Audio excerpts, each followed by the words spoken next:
how have you coped and responded to the challenges of COVID-19? Well, that's a great question. And we drank some of our own champagne, to be honest with you. We brought in what we do in other businesses. So we started really planning early, which stood us well. I think that adaptive intelligence, along with the understanding of what will it disrupt the most. And to be honest, like we do in a lot of things, we started by staring at one of my favorite tools, which is a blank whiteboard and markers of different colors, and going, okay, let's try and work this out. But we did lean back into our value systems, what's the most important to us, which is our engagement and connection with anybody we work with. I love the quote, when the winds of change are blowing, some people build a wall, others build a windmill. It sounds as if you've built a big windmill. Yeah, I think it's naturally you, and what we do, again, I mean, I think of all the businesses that I've been in and my team go into, and they're looking to change. And one of the first building blocks of change has to be a willingness to change, not just a realization that I want to change and we want to change the business or the team, but a willingness to do it is very different. You like to develop individuals on a basis of looking at their core values. Why is that so important as a sort of basis for growth? Sometimes people come because they want to work on their confidence. And often they talk about the view of other people.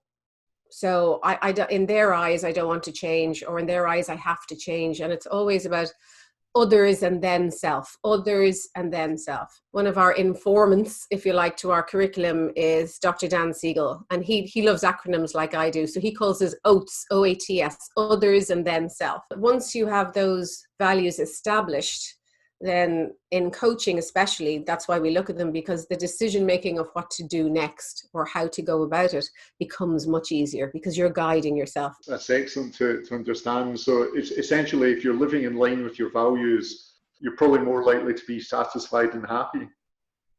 Yeah, and there's this big kind of global endeavor goal to be happy.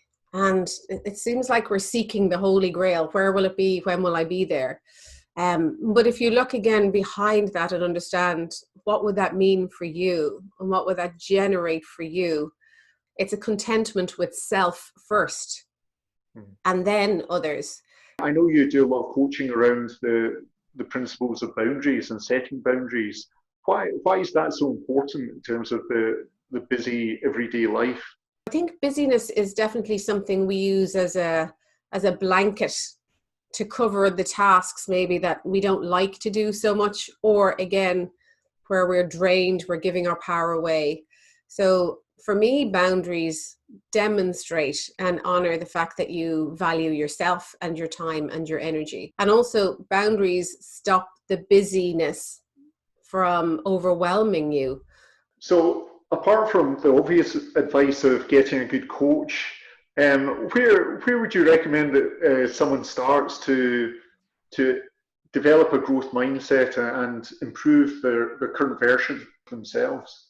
I think have a good conversation with yourself, definitely. And I say that because if and when they go and sit with a coach, often those first conversations are, I've never heard myself say that before, that I have value to put this time aside for myself. So I actually think stage one is to become awake and aware of what self is for you, to turn the mirror around and start looking in it and understanding the value you have and have a willingness to add more value. And once you want to add more, then you've got to grow more. So if you were asking yourself, how would I want to add value to myself? How would I want to add value to others and to the world and have that ripple effect? Then even asking yourself that question and reflecting on it or sitting on it will start to form new ideas. Hopefully will start to join some new neural pathways for yourself. It's not going to be perfect. Nobody's looking for that. So I think it starts with self again. I do. Have a conversation with yourself. Listen to yourself, maybe. So a lot of it's probably creating a space and time to actually have that self-reflection. People will avoid listening to themselves. So they will listen to people they don't value as much as themselves, or they'll numb themselves out being distracted. They'll do anything to avoid the conversation with themselves, which is, you're actually worth more than this. So what are you willing to do about it? So they'll keep being distracted by vices, whether it's food or TV or, you know, whatever it might be, but they'll have turned away from their own value. How can we start to overcome that crave for dopamine hit in terms of notifications, social media, etc.? I think one of the things to understand is the consequences to being distracted by dopamine. But what we've stopped doing is really understanding the substance behind the alert and putting a value on it. One of the things that we encourage people to do, but that brings the boundary piece and the dopamine piece together, is decide, like I'm doing here with you, is this is going to take a set amount of time. I know there's people in my life that are important to me that are outside of this room. There are things going on outside of this room for you and I, but I have decided that already, that I won't be alerted during our system unless it's, you know, a key red flag that I know I've set personally up. So dopamine is just a hit. And then we have to put another layer of executive thinking on top of that, which means our brain has to be involved. And our brain being involved means that we do choose between the stimulus and the response. We seem to have outsourced those urges to respond to some other, you know, version of us that is just going respond. And then it's becoming addictive, like you said. The language we use is priming ourselves to know alerts are going to be going off all around us. These are the ones that I value, that I will respond to. And the dopamine that kicks in from those, I'll move forward with. Everything else is just a noise notification. So you can choose whether that notification has value or not. So it puts us back in the control of what's happening with the chemicals in our body, because there is a cost to dopamine hits all the time on our systems. And just to wrap up, a few quick questions. What's your favorite book? So I am rereading, probably for the 8th or 9th time, and Dr. Dan Siegel's book, Aware. I think there is so much in it. And because I've spoken to him and worked with him in the past myself, it just illuminates awareness levels that just keep growing in our systems. And we need it. I think we all need to be more aware of how our systems are and how we're reacting, acknowledging that we are humans and stuff happens, and that sometimes we get distracted away from who we want to be. And it allows the reshape of that I'm not aiming to be at the peak of me. I'm aiming to be in the sea of possibilities for me. There's a big difference.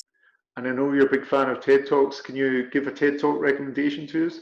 Brené Brown's TED Talk on vulnerability is a game changer. Every time you watch it, it resets the human in us and how to connect the science behind the human behavior, and allowing the beauty of the skill of vulnerability becoming a strength. And can you share one of your favorite quotes with us?